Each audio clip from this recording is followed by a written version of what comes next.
Greetings ladies and gentlefish, and welcome to one of my replays. This is in the M36 Jackson, the quote-unquote non-turreted Tier 6 American tank destroyer. We're here on one of the newer maps in the game, Kharkov. This is a Tier 7 game. I've probably horribly butchered the pronunciation of that place, by the way. I do apologise. But I'm British, you know, these things seem to be expected of us.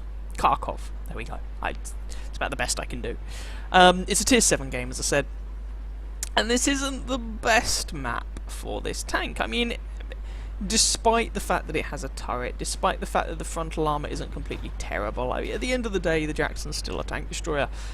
And generally speaking, prefers slightly bigger, more open maps. And Kharkov is just one great big blasted city. So there's that to be wary of. Anyway, nonetheless, we're going to try and do something useful while we're here. So, we've come around to the slightly more open flank. We've got KV-85, Chiri, and a pair of T-34s to assist. And so far we've found a little ELC AMX and a T-150 off in the distance who appears to be behind a building. So there's not much we can do about him. But hello, Mr. M6. Where are you?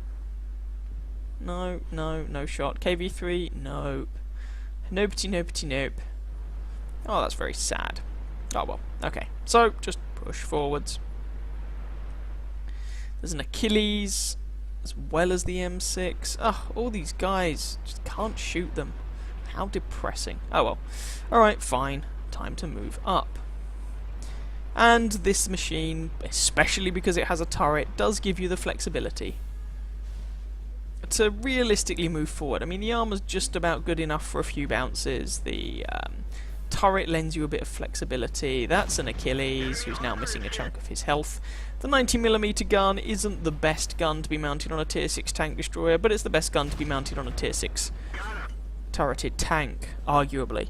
So, yeah, there's that. One Achilles down. Next we have Mr. Stug, who is now missing most of his health. Now, I don't have 6th Sense at the time when I played this game, so instead I just assumed that I would have been spotted when firing, and ran away appropriately. Now it's time for the M6 to have a bad day, and that's kill number 2.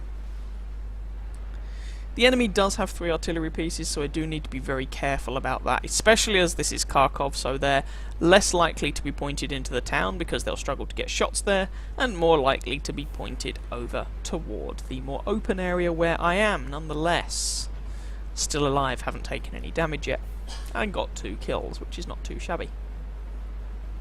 Haven't encountered any of the enemy Tier 7s yet, though. Well, not directly myself, so yeah. Be interesting if and when we do. Tiger P, don't think I have a shot.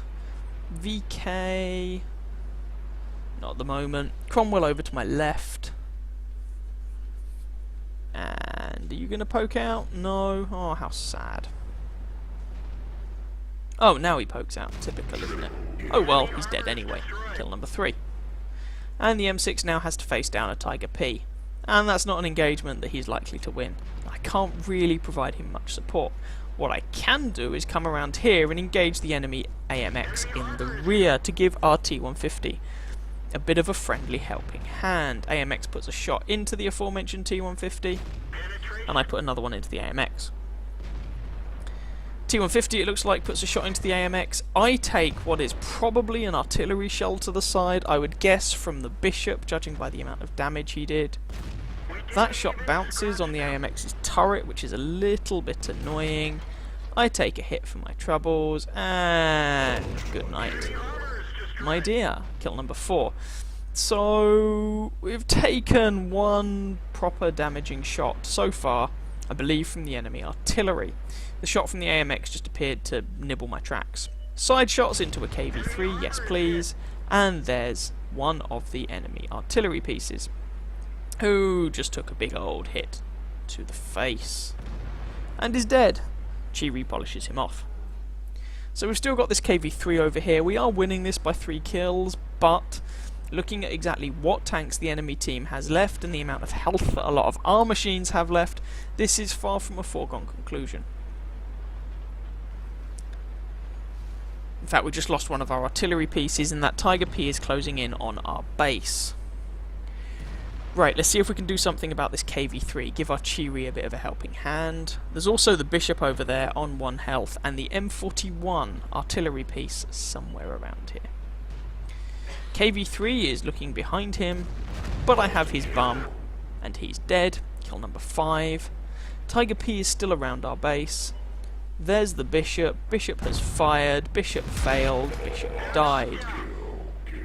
M41, by the look of it, did manage to put a big shot into my face. Or maybe that was the shot from the Bishop and I'm just being a bit blind.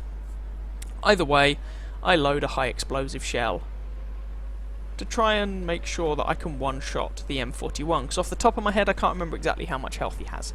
I think it's about 220, 230. Which means an armor-piercing shell should kill him. But it swings and roundabouts when it's like that. You know, an armor-piercing shell, you don't really have to aim too much, but you're reliant on your damage roll. If you can penetrate with the HE shell, you're not reliant on your damage roll, but you have to make sure that you hit somewhere where you can penetrate. And there's the M41 in question, and I should have used AP. Ah well, Chiri nails him. What are you gonna do? Yeah, I probably should have stuck with AP there, but never mind. Myself and the Chiri can just sit in the cap now. The Tiger P may well be heading back here, but if he is, hopefully he's not going to make it back in time before we cap. If he does make it back in time, then it's going to come down to how much health he's on. I'm a 1-shot, the Chiri's a 2-shot. It's not necessarily fantastic. Although between the two of us we have 10 kills, which is nice, so well done to this Chiri driver.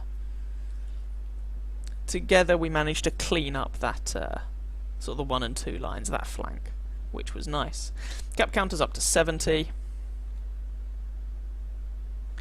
And long story short, the Tiger never shows, and we win. And that was actually ace tanker for the Jackson. So let's go and have a quick look at the post-battle stats. So, as we already knew, that was a Top Gun, ace tanker, and we got 3,354 experience and just over 24,000 credits for our troubles. Shade under 2,000 damage and 1,118 base experience pushed us top of the team. The Chiri got 4 kills but only did just over 1,000 damage, but he came second on the team. Commiserations to that Tiger P driver, over 2k damage, but he wasn't able to pull a win out of the bag. 13 shots fired, all shots hit, 1 failed to penetrate. That would have been the HE round on the artillery at the end. I should have just kept with the armor piercing, but there we go. I guess I'll know for next time. And we made just under 17,000 credits profit. So, not too shabby overall. With a premium account, that would have been about 29,000 credits profit. Hope you guys enjoyed that game.